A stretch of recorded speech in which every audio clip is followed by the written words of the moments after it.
Airbase पर दिखा चीनी अवॉक्स KJ-500 को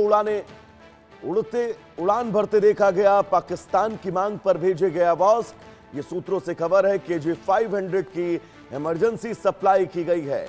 तो पाकिस्तान ने KJ-500 के ऑर्डर दिए हैं। पाकिस्तान में अचानक सैन्य हलचल तेज है। 72 घंटे में कई चीनी जेट पाकिस्तान में उतरे हैं, यह सूत्रों के हवाले से खबर है। तो पाकिस्तान से एक ऐसी तस्वीर सामने आई है जो भारत की चिंताएं बढ़ा सकती है। ऑपरेशन सिंदूर 2.0 की चर्चाओं के बीच रावलपिंडी के नूर खान एयरबेस से चीन में बने airborne early warning and control विमान को उड़ान भरते देखा गया। विशेषज्ञों के मुताबिक ये चीन निर्मित KJ-500 अवॉक्स विमान है। बताया जा रहा है कि भारतीय वायुसेना के हमले के डर से पाकिस्तान ने चीन से इस विमान की अर्जेंट सप्लाई का अनुरोध किया था, जिसके बाद KJ-500 को रातों रात नूर खान एयरबेस पहुंचाया गया। KJ-500 एक अत्यंत शक्तिशाली विमान है जो हवा में उड़ते हुए कमांड सेंटर की तरह काम करता है। यह लंबी दूरी से ही दुश्मन के लड़ाकू विमानों, मिसाइलों और ड्रोन जैसी गतिविधियों का पता लगाने तथा उन्हें ट्रैक करने में सहायता करता है। सबसे महत्वपूर्ण बात यह कि केवल निगरानी ही नहीं करता, बल्कि युद्ध के दौरान लड़ाकू विमानों का मार्गदर्शन करने और पूरे हवाई ऑपरेशनल का कुशल संचालन करने में सक्षम है। इस विमान का रडार 470 किलोमीटर की दूरी से ही दुश्मन के विमानों, ड्रोन और मिसाइलों का पता लगा सकता है। ये एक ही समय में 60 से 100 टारगेट्स को ट्रैक कर उन पर नजर रख सकता है।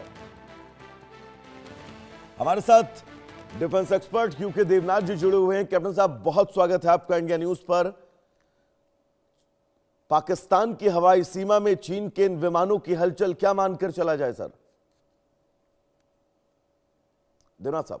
वैभव जी, इस डेवलपमेंट के बारे में हमारी इंटेलिजेंस एजेंसीज को आज से 1 साल पहले ही आभास लग गया था, जब पाकिस्तान एयरफोर्स के सीनियर ऑफिसर्स चीन में गए थे और उन्होंने चीन के अलग अलग ऑर्डिनेंस फैक्ट्रीज, रक्षा संसाधन बनाने वाली फैक्ट्रीज का दौरा किया था। सूत्रों के अनुसार पाकिस्तान जो है ऑपरेशन सिंदूर के बाद लगातार अपने अवाक एयरक्राफ्ट के जो संग्रह है उनका, उसको बढ़ाने की कोशिश में लगा हुआ है। 4 KJ-500 एयरक्राफ्ट खरीदने का कॉन्ट्रैक्ट साइन होने वाला है।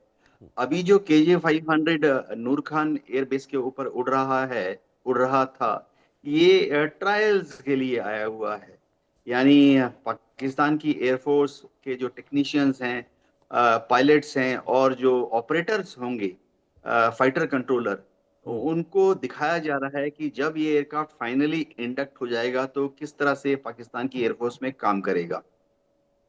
हमने ऑपरेशन सिंदूर के दौरान उनके एक इसी तरह के अवाक विमान को हमारे S-400 मिसाइल की इस्तेमाल से मार गिराया था। गौरतलब बात है कि उस वक्त हमारे S-400 ने 320 किलोमीटर की दूरी से पाकिस्तानी अवाक को गिराया था।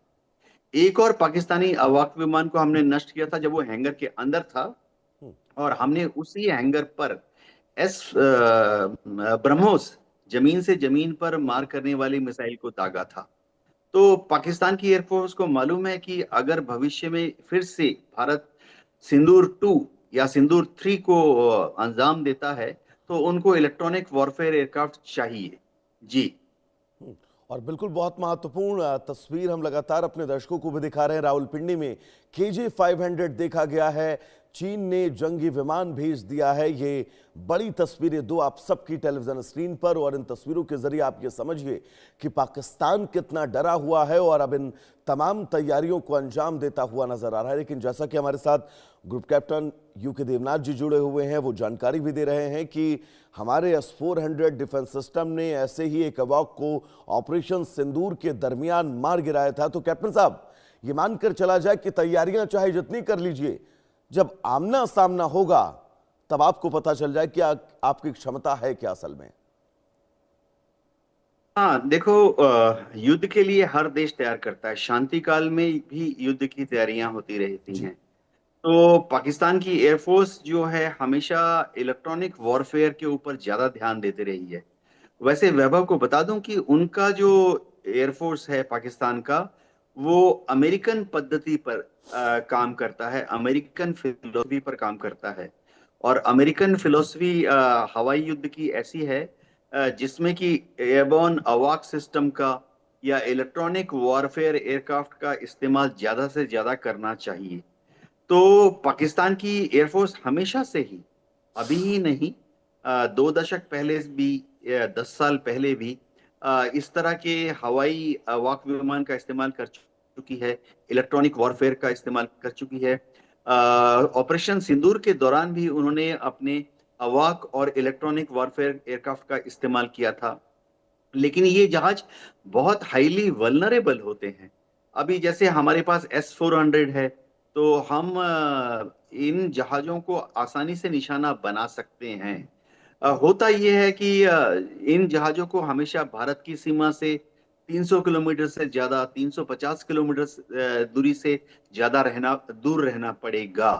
यानी युद्ध भी होता है तो इनको अफगानिस्तान की सीमा के पास पास रहते हुए उड़ना पड़ेगा, या बलूचिस्तान की सीमा जो ईरान से लगती है, ईरान के सिस्तान प्रांत से, वहां से इनको उड़ना पड़ेगा। क्योंकि ये अगर भारत की सीमा की तरफ आते हैं तो फिर इनको S-400 जैसी ये मिसाइल, या अभी भविष्य में हम लोग भारत में ही एमरॉम बना रहे हैं। कैप्टन साहब, मैं लौटूंगा आपके पास से। एक बड़ी खबर अपने दर्शकों को बता दें। दरअसल पाकिस्तान में पिछले 72 घंटे से हलचल तेज है। चीनी सैन्य विमान लगातार पाकिस्तान पहुंच रहे हैं। सूत्रों के हवाले से खबर, नूर खान एयरबेस पर चीनी विमान उतरे हैं। कराची के मसूर एयरबेस पर भी लैंडिंग हुई है। तुर्की से ड्रोन लेकर ये विमान पहुंचे हैं। चीन से HQ-9, HQ-16 की रीसप्लाई की खबर है। तो तुर्की से यूएवी और ड्रोन मिलने की चर्चाएं बहुत तेज हैं। तो क्या पाकिस्तान अब किसी नई रणनीति की तैयारी कर रहा है, और क्या उसे भनक लग गई हो ऑपरेशन सिंदूर 2.0 की? क्या पाकिस्तान को अंदेशा है कि इंडियन आर्मी फिर बड़ा हमला करने वाली हो, और क्या पाकिस्तान भारत के खिलाफ जंग की तैयारी कर रहा है? यह सवाल इसलिए क्योंकि पिछले 72 घंटे से पाकिस्तान में सैन्य हलचल तेज है। चीन और तुर्की से सैन्य विमान लगातार सप्लाई लेकर पाकिस्तान में लैंड कर रहे हैं। ताजा रिपोर्ट के मुताबिक चीनी सैन्य परिवहन विमानों ने रावलपिंडी के नूर खान एयरबेस और कराची के मसूर एयरबेस पर लैंडिंग की है। इसके साथ ही तुर्की के सैन्य विमानों से बड़ी खेप में ड्रोन और दूसरे सैन्य उपकरण पाकिस्तान पहुंचने की बात की जा रही है। कैप्टन साहब, बड़ी खेप है जो ये पाकिस्तान पहुंच रही है, न सिर्फ चीन से। अब खबर यह है कि तुर्की से भी बड़ी मात्रा में ड्रोन मिसाइल्स जो हैं वो पाकिस्तान के सरजमी पर लैंड कराई जा रही हैं, पहुंचाई जा रही हैं।